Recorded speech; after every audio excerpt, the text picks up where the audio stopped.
Bugün 20 Mart değil mi Atilla? Evet. Hayır 19. 19 mu? 19 Mart saat 3 suları öğleden sonra. Oğlumla yürüyüş yapıyoruz. Porsenlisi'de bir parkta.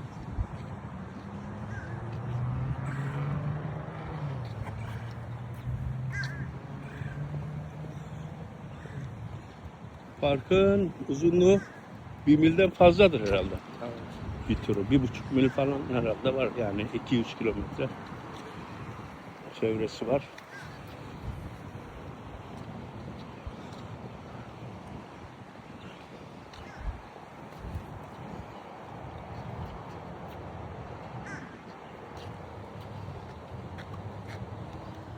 Bunlar da buranın tavuğu galiba. Tavuk gibi. Bunların küçük yavruları var, sürekli burada